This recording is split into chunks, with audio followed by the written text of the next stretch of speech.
আমরা কেন মার্কিন যুক্তরাষ্ট্রের এই রিপোর্ট নিয়ে আলোচনা করছি কারণ হচ্ছে দেখুন সরকার রাজনীতিকরণের জন্য বলে থাকে যে মার্কিন যুক্তরাষ্ট্রের সাথে তলে তলে তাদের সমঝোতা হয়ে গেছে, মার্কিন যুক্তরাষ্ট্র বিএনপির পক্ষে নাই, মার্কিন যুক্তরাষ্ট্র তাদের পক্ষে চলে গেছে ইত্যাদি ইত্যাদি নানান কথা বলে।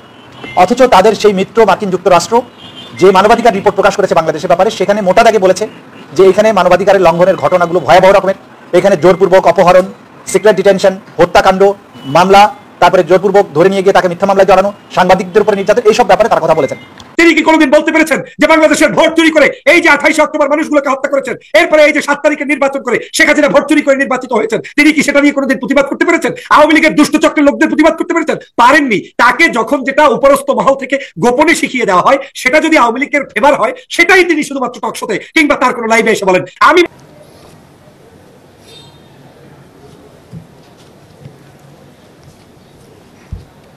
আন্দোলনের নামে যখন বাসে আগুন, ট্রাকে আগুন, শ্রমিক সহ মানুষকে পুড়িয়ে মেরেছিল বিএনপি জামাত জোট।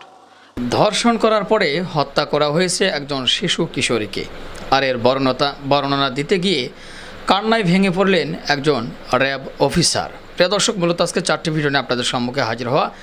ব্যারিস্টার সুমনকে নিয়ে কঠিন সমালোচনা করেছেন ডক্টর ফয়জুল হক এবং কি প্রধানমন্ত্রী শেখ হাসিনা একটি বক্তব্য দিয়েছে। 1 মে আপনারা সকলে জানেন শ্রমিক দিবসে উদ্দেশ্য করে বিএনপি জামাত শ্রমিকদেরকে পুড়িয়ে হত্যা করে মেরে ফেলেছে এমন অভিযোগ এনেছে প্রধানমন্ত্রী শেখ হাসিনা। সেই ভিডিওটিও আপনাদের সাথে শেয়ার করব এবং কি সর্বশেষ আরও একটি ভিডিও ফুটেজ আপনাদের সাথে শেয়ার করব। যুক্তরাষ্ট্র থেকে কঠিন তথ্য উঠে এসেছে আওয়ামী লীগের বিরুদ্ধে। মূলত 4টি ভিডিও নিয়ে আপনাদের সম্মুখে হাজির হওয়া। তো চলুন আর কথা না বাড়াই, সর্বপ্রথম যুক্তরাষ্ট্রের বিষয়টি নিয়ে কী বলতেছে একজন ব্যক্তি, চলুন শুনে আসি। আমরা কেন মার্কিন যুক্তরাষ্ট্রের এই রিপোর্ট নিয়ে আলোচনা করছি কারণ হচ্ছে দেখুন সরকার রাজনীতিকরণের জন্য বলে থাকে যে মার্কিন যুক্তরাষ্ট্রের সাথে তলে তলে তাদের সমঝোতা হয়ে গেছে, মার্কিন যুক্তরাষ্ট্র বিএনপির পক্ষে নাই, মার্কিন যুক্তরাষ্ট্র তাদের পক্ষে চলে গেছে ইত্যাদি ইত্যাদি নানান কথা বলে। অথচ তাদের সেই মিত্র মার্কিন যুক্তরাষ্ট্র যে মানবাধিকার রিপোর্ট প্রকাশ করেছে বাংলাদেশের ব্যাপারে সেখানে মোটা দাগে বলেছে যে এখানে মানবাধিকারের লঙ্ঘনের ঘটনাগুলো ভয়াবহ রকমের। এখানে জোরপূর্বক অপহরণ, সিক্রেট ডিটেনশন, হত্যাকাণ্ড, মামলা, তারপরে জোরপূর্বক ধরে নিয়ে গিয়ে তাকে মিথ্যা মামলায় জড়ানো, সাংবাদিকদের উপরে নির্যাতন, এইসব ব্যাপারে তারা কথা বলেছেন। এই রিপোর্টে উল্লেখযোগ্যভাবে যে বিষয়গুলোতে বিশেষভাবে কথা বলা হয়েছে, এত লম্বা তালিকা, সেখান থেকে আমি কয়েকটা শুধু একটু পড়ে দিতে চাই। তারা যেগুলো বলেছেন যে বিচার বহির্ভূত হত্যাকাণ্ড সহ বিচার বহির্ভূত হত্যা, গুম বা নির্যাতন, নিষ্ঠুরতা, অমানবিক এবং মর্যাদা হানিকর আচরণ, সরকারের তরফে সাজা, কঠোর এবং জীবনের জন্য হুমকি এমন কারাগার পরিস্থিতি তৈরি করা, নির্বিচার গ্রেপ্তার এবং আটক, বিচার বিভাগের স্বাধীনতা নিয়ে গুরুতর সমস্যা, এটা তারা কিন্তু ডিটেইল করে নেই কি ধরনের সমস্যা, রাজনৈতিক বন্দী আটক, ভিন দেশে থাকা নাগরিকদের বিরুদ্ধে নিপীড়ন, মানুষের ব্যক্তিগত গোপনীয়তা এবং স্বেচ্ছাচারমূলক এবং বেআইনি পদক্ষেপ, কারো অপরাধের অভিযোগে তার পরিবারের সদস্যদেরকে সাজা দেয়া, মত প্রকাশ এবং গণমাধ্যমের স্বাধীনতায় গুরুতর বাধা সৃষ্টি করা, যার মধ্যে রয়েছে সাংবাদিকদের প্রতি হুমকি এবং ভয়ভীতি দেখানো, সাংবাদিকদের অন্যায্যভাবে গ্রেপ্তার বা বিচারের সম্মুখীন করা, বিধিনিষেধ এবং মত প্রকাশ সীমিত করতে ফৌজদারি এবং মানহানিকর আইনের প্রয়োগ, এটা আপনারা ভালো করে মনে রাখবেন, ফৌজদারি এবং মানহানির আইনের প্রয়োগ এবং প্রয়োগের হুমকি, ইন্টারনেট ব্যবহারের স্বাধীনতায় গুরুতর বাধা সৃষ্টি, শান্তিপূর্ণ সভা সমাবেশ এবং সংগঠন করার অধিকারের উপরে হস্তক্ষেপ, এর মধ্যে রয়েছে সংগঠন, অর্থায়ন এবং বেসরকারি নাগরিক সংগঠনগুলো পরিচালনায় অতিরিক্ত বিধিনিষেধ প্রয়োগ, চলাচলের স্বাধীনতায় প্রতিবন্ধকতা, সুষ্ঠু এবং অবাধ নির্বাচনের মাধ্যমে সরকার পরিবর্তনের জনগণের কোনো সুযোগ না থাকা, রাজনীতিতে অংশগ্রহণের গুরুতর এবং অযৌক্তিক বিধিনিষেধ, প্রতিবন্ধকতা তৈরি, সরকারি খাতে গুরুতর দুর্নীতি এবং দেশীয় ও আন্তর্জাতিক মানবাধিকার সংস্থাগুলোর কর্মকাণ্ডে সরকারের পক্ষ থেকে গুরুতর বিধিনিষেধ ইত্যাদি ইত্যাদি।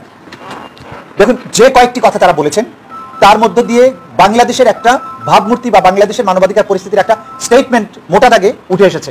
অথচ বাংলাদেশ এই রাষ্ট্রটি কেমন হবে, তার ক্যারেক্টারটা কি হবে, বৈশিষ্ট্যটা কি হবে, বাংলাদেশের সংবিধানের আর্টিকেল 11 অর্থাৎ 11 নম্বর অনুচ্ছেদে খুব ক্লিয়ারলি বলা হয়েছে যে এটা একটা ডেমোক্রেটিক রাষ্ট্র হবে, এখানে গণতন্ত্র থাকবে, মানবাধিকার থাকবে, মানব সত্তার প্রতি মর্যাদা থাকবে। রাষ্ট্রের এক লাইনে যদি ডেসক্রাইব করতে বলা হয় যে বাংলাদেশ নামক রাষ্ট্রটি কি, এইটা বাংলাদেশের মুক্তিযুদ্ধের মাধ্যমে অর্জিত যে রাষ্ট্র, সেই সংবিধানে এটা খুব ক্লিয়ারলি ডিফাইন করা হয়েছে। সেই রাষ্ট্রটির আজকে 53 বছর পরে এসে রাষ্ট্রের কি চেহারা, সেটা মার্কিন যুক্তরাষ্ট্রের এই মানবাধিকার প্রতিবেদন থেকে স্পষ্ট হয়েছে। এইখানে দেখুন যে ব্যাপকভাবে মানবাধিকার লঙ্ঘনের ক্ষেত্রে দায়মুক্তি দেওয়া হয়েছে। র্যাবের বিরুদ্ধে যত মানবাধিকার লঙ্ঘনের ঘটনা ঘটেছে তার তদন্ত হয়নি, বা তদন্ত হলেও বিচারের মুখোমুখি করার হার আপনি ধরেন যে একেবারে 1000-এ 1টা বা 2টো হয়েছে। জানুয়ারি থেকে সেপ্টেম্বর পর্যন্ত এত কিছু যে মার্কিন যুক্তরাষ্ট্রের ভিসা রেস্ট্রিকশন, নানান ধরনের স্যাংশন, এগুলোর পরেও বিচার বহির্ভূত হত্যাকাণ্ড সামান্য কমেছে। তারপরেও জানুয়ারি 2023 থেকে সেপ্টেম্বর 2023 তারিখ পর্যন্ত 12 জন ব্যক্তি বিচার বহির্ভূত হত্যাকাণ্ডের শিকার হয়েছেন বলে মার্কিন যুক্তরাষ্ট্র রিপোর্ট বলেছে। প্রকৃত সংখ্যা এর চেয়ে অনেক বেশি বলে আমরা মনে করি। গুম এবং অপহরণ এটি হয়েছে 32 জন ব্যক্তি এই সময়ের মধ্যে। কাস্টোডিয়াল টর্চার এবং প্রিভেনশনের অভিযোগে দায় মুক্তি থেকে দায় মুক্তি দেওয়া এবং ভিকটিমদেরকে হয়রানি করার মারাত্মক রকমের অভিযোগ এসেছে। জানুয়ারি থেকে সেপ্টেম্বর পর্যন্ত কাস্টডিতে মারা গেছেন 94 জন নাগরিক।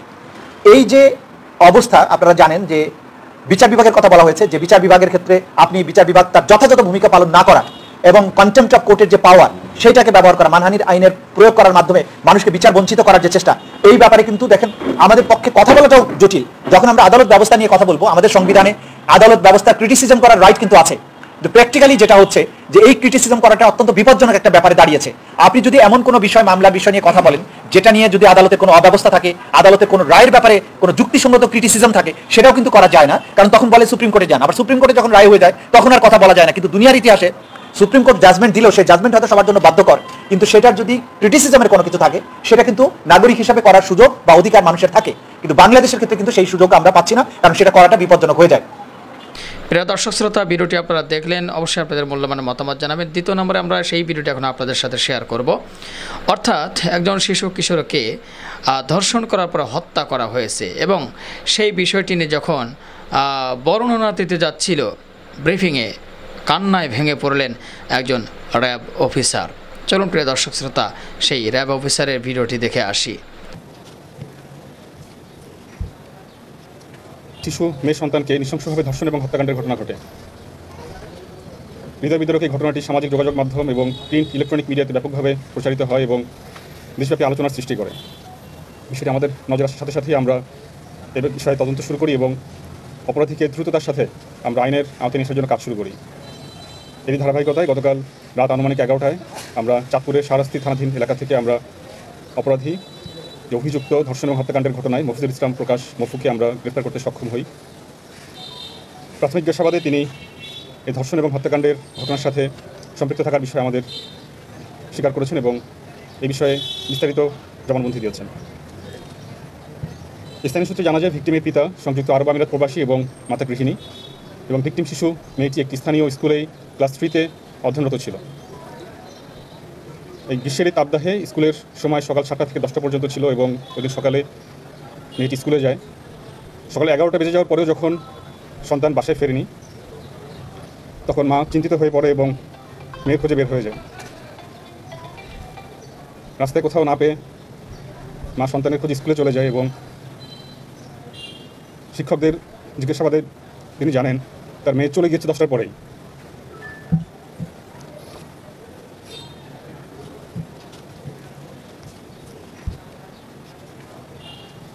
দুঃখিত। মা বাসায় ফেরত আসেন এবং দুপুর আনুমানিক 3:30টায় জনৈক ব্যক্তি জানান তার মেয়ের লাশ পাওয়া গিয়েছে একটি ধানের জমিতে। প্রিয় দর্শক শ্রোতা, ভিডিওটি দেখলেন, আপনাদের মূল্যবান মতামত জানাতে ভুলবেন না। আমাদের সোনার বাংলাদেশে যেন এই ধর্ষণ, হত্যা, ঘুম এগুলো যেন একে একে বেড়েই চলছে, কেন জানি এটার শেষ হচ্ছে না। প্রিয় দর্শক শ্রোতা, আসলে যারা ধর্ষণ করে, যারা হত্যা করে, এদের এমন কিছু বিচার আমাদের বাংলাদেশে করা দরকার যেন অন্যান্য ধর্ষকেরা যারা আছে, অন্যান্য মাফিয়ারা যারা আছে, এগুলো বিচার দেখার সাথে সাথে যেন তারা আটকে ওঠে এবং তাদের ভিতরে যে পশুত্ব মনোভাব আছে সেটা যেন দূর হয়। তো যাই হোক প্রিয় দর্শক শ্রোতা, যেই কাজটা করেছে অবশ্যই তার কঠিন বিচার আমরা দাবি করছি। তো দ্বিতীয় নম্বর ভিডিওটি আপনারা দেখলেন, আপনাদের মতামতগুলো জানাতে ভুলবেন না। প্রধানমন্ত্রী শেখ হাসিনা 1 মে শ্রমিক দিবসে বিএনপি জামাতকে উদ্দেশ্য করে সমালোচনা করে কি বলছে চলুন শুনে আসি। শ্রম আইন 2006 সালে বিএনপি ক্ষমতায় থাকতে যখন এটা পার্লামেন্টে তোলা হয়, আমরা বিরোধী দল ইসলাম আমরা অনেকগুলি সংশোধনী নিয়েছিলাম, তখন তারা একটা সংশোধনীও গ্রহণ করে নাই। কিন্তু আমরা যখন দ্বিতীয়বার সরকারে আসি, আমরা সেই শ্রম আইন সংশোধন করে শ্রম আইন সংশোধন আইন 2018 আমরা প্রণয়ন করেছি। এর মাধ্যমে কর্মক্ষেত্রে শ্রমিকদের সংগঠিত হওয়ার অধিকার যেমন সহজতর হয়েছে, তেমনি সামাজিক সংলাপকেও অগ্রাধিকার দিয়ে মালিক শ্রমিক সম্প্রীতি বজায় রাখার পথ সুগম হয়েছে। কারণ এটা বাস্তব যে যদি আমরা অর্থনীতিকে গতিশীল রাখতে চাই আর আমাদের শিল্পের মালিকরাও যদি আরও বেশি মুনাফা করতে চান, তো শ্রমিকদের দিকে তো অবশ্যই তাদের দেখতে হবে। আজকের যে প্রতিপাদ্য বিষয়টা, শ্রমিক মালিক গর্ব দেশ, স্মার্ট হবে বাংলাদেশ, আমি মনে করি অত্যন্ত উপযোগী একটি প্রতিপাদ্য এবং আমরা সেটাই বিশ্বাস করি। আমরা বিদেশে বিভিন্ন খাতে কর্মরত শ্রমিকদের কল্যাণ নিশ্চিত করার জন্য বাংলাদেশ শ্রমিক কল্যাণ ফাউন্ডেশন তহবিল গঠন করা হয়েছে, যেখান থেকে প্রাতিষ্ঠানিক অপ্রাতিষ্ঠানিক যে কোনো খাতে নিয়োজিত শ্রমিক বা তাদের সন্তানের উচ্চশিক্ষার জন্য শ্রমিক কর্মরত অবস্থায় দুর্ঘটনাজনিত কারণে স্থায়ীভাবে অক্ষম হলে অথবা মৃত্যুবরণ করলে বা জরুরি ও দুরারোগ্য ব্যাধির চিকিৎসার জন্য আর্থিক সহায়তা প্রদান করা হয়। এর বাইরেও দুর্ঘটনা ছাড়াও আন্দোলনের নামে যখন বাসে আগুন, ট্রাকে আগুন, শ্রমিক সহ মানুষকে পুড়িয়ে মেরেছিল ওই বিএনপি জামাত জোট, প্রায় 3800 বাস, ট্রাক, গাড়ি, রিক্সা, ভ্যান, সিএনজি, এমন কিছু নাই, ট্রেন, লঞ্চ, তারা আগুন দিয়েছে এবং জ্যান্ত মানুষ ওখানে পুড়ে মারা গেছে। আমি ক্ষমতা ছিলাম, প্রত্যেকটা পরিবারকে আর্থিক সহায়তা দিয়েছি, প্রতিটি ক্ষতিগ্রস্ত মালিকদেরকে আমরা আর্থিক সহায়তা দিয়েছি। শুধু তাই না, রানা প্লাজায় যখন ধস হলো বা তানজির গার্মেন্টসে যখন আগুনে পড়লো, প্রতিটি পরিবারকে আর্থিক সহায়তা দিয়েছি, চিকিৎসার ব্যবস্থা করেছি, বিনা পয়সা চিকিৎসা দিয়েছি। আমাদের শ্রমিকদের কল্যাণ দেখা এটা আমাদের আওয়ামী লীগের একটা দায়িত্ব বলে আমি সবসময় মনে করি। প্রিয় দর্শক, আমরা ভিডিও লাস্ট মুহূর্তে চলে এসেছি, 3টি ভিডিও আপনাদের সাথে শেয়ার করলাম। তো এখন আপনারা শুনলেন প্রধানমন্ত্রী শেখ হাসিনার বক্তব্য। অবশ্যই আপনাদের মতামত জানাতে ভুলবেন না। এবার ব্যারিস্টার সুমনকে উদ্দেশ্য করে কঠিন সমালোচনা করেছেন ডক্টর ফয়জুল হক। চলুন সর্বশেষ ভিডিওটি দেখে আসি।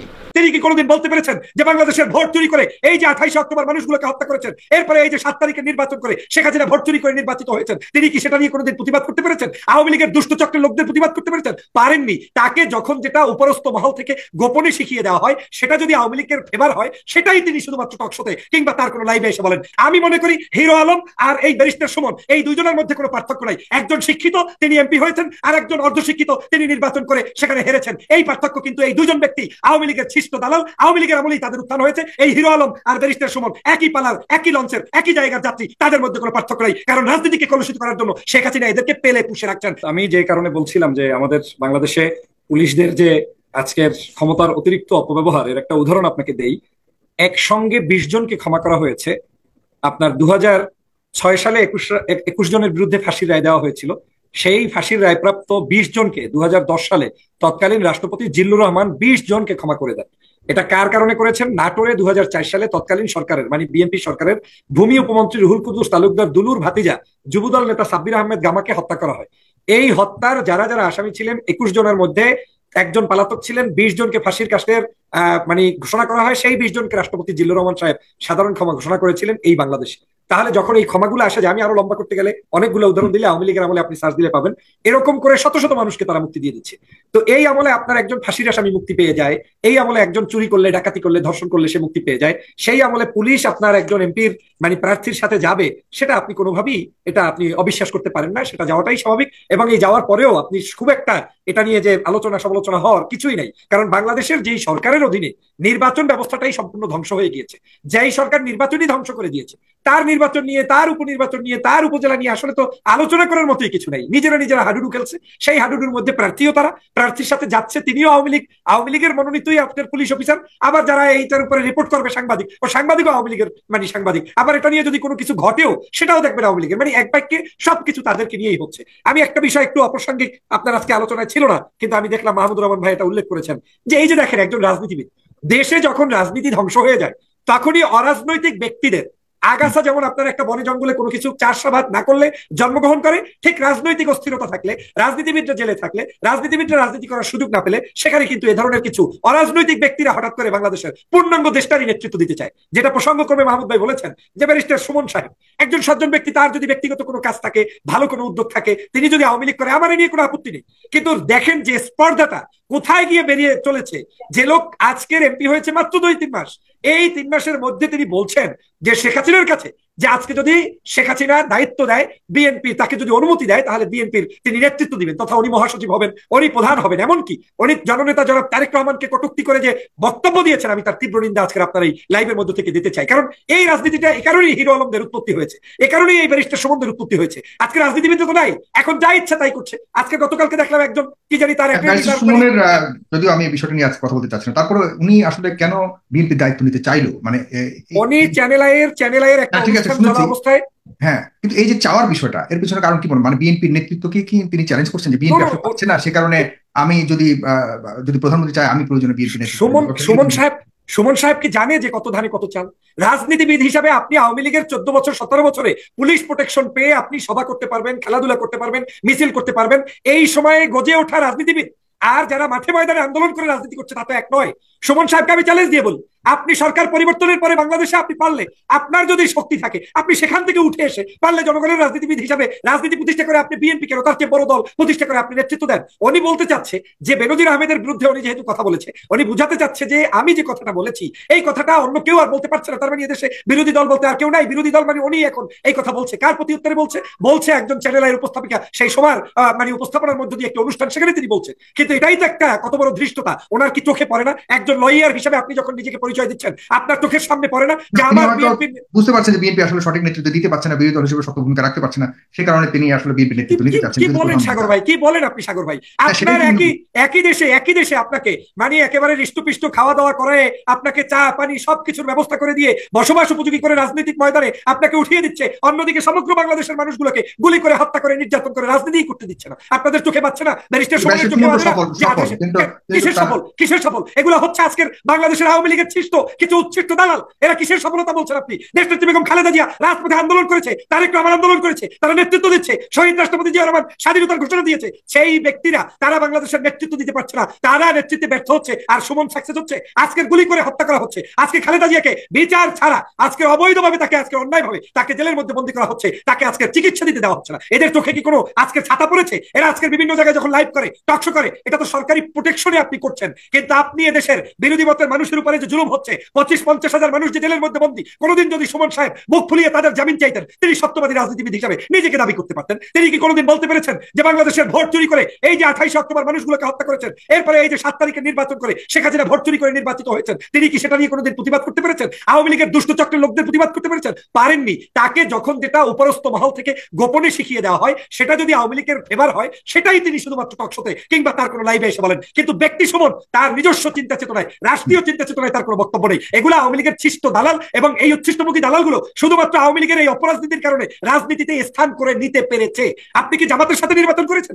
আপনি কি বিএনপির সাথে নির্বাচন করেছেন? আওয়ামী লীগের সাথে আওয়ামী লীগের নির্বাচন করেছেন। আওয়ামী লীগের সাথে হিজড়া নির্বাচিত হয়েছে, আওয়ামী লীগের সাথে মানে কি বলে ঠিক মতো হাত নাই পাও নাই এই ধরনের মানুষও আপনি খুঁজলে নির্বাচিত সদস্য পাবেন। আওয়ামী লীগের সাথে আওয়ামী লীগেরই প্রতিদ্বন্দ্বী তারাই নির্বাচিত হচ্ছে। একজন এই যে 70 জনের মতো এখন আজকে সংসদে আছে, কারা স্বতন্ত্র প্রার্থী, সবই তো আওয়ামী লীগের লোক। আর এরা যে আওয়ামী লীগ তার প্রমাণ হচ্ছে মহিলা এমপি গুলো আজকের কারা নির্বাচিত করেছে। মহিলা এমপি সকল স্বতন্ত্ররা শেখ হাসিনাকে গিয়ে বলে দিয়ে এসেছে যে আপনি যাকে নিয়োগ দিবেন তারাই আমাদের নেত্রী, তারাই আমাদের এমপি, আমাদের কোনো আপত্তি নেই। তো সেজন্য বলছি যে আজকের বাংলাদেশের বিএনপির সাগর ভাই আপনার চোখে পড়ে না যে এই সব মানুষ যখন এই কথা বলে আর আপনারা আমাদেরকে কাউন্টার প্রশ্ন করেন, তখন আপনাদেরকে প্রশ্ন রাখতে চাই, আপনাদের চোখে কি পড়ে না যে বাংলাদেশের কতগুলো বিএনপি নেতাকে শহীদ করেছেন? গত প্রায় 9 মাসে 80 জনের অধিক আমার দলের নেতাকর্মীকে গুলি করে করে হত্যা করেছে এই আওয়ামী লীগ। তারপরে বিএনপির বাদে জামাত ইসলামের কথা তো বাদই দিলাম, হেফাজতের কথা বাদই দিলাম, এই মানুষগুলোকে হত্যা করা, নির্যাতন করা, নিপীড়িত মানুষের পক্ষে একটা শব্দ চয়ন নাই। শুধু বঙ্গবন্ধুর আদর্শ বাস্তবায়ন, শেখ হাসিনার একেবারে উজ্জ্বল নক্ষত্র, আর বাংলাদেশটাকে শেখ হাসিনা আর বঙ্গবন্ধু ওলট পালট করে শেষ করে ফেলেছে। বাংলাদেশটাকে ধ্বংস করেছে শেখ হাসিনা, আর শেখ হাসিনার সাথে যারা থাকছে তারাও বাংলাদেশকে ধ্বংস করেছে। আমি মনে করি হিরো আলম আর এই ব্যারিস্টার সুমন এই দুইজনের মধ্যে কোনো পার্থক্য নাই। একজন শিক্ষিত, তিনি এমপি হয়েছেন, আর তো প্রিয় দর্শক শ্রোতা, ব্যারিস্টার সুমনকে নিয়ে কি বললেন আপনারা শুনলেন ডক্টর ফয়জুল হকের মুখ থেকে একটি লাইভ টক শো থেকে। মূলত 4টি ভিডিও নিয়ে আপনাদের সম্মুখে হাজির হয়েছিলাম, এক এক করে 4টি ভিডিও আপনাদের সাথে শেয়ার করলাম।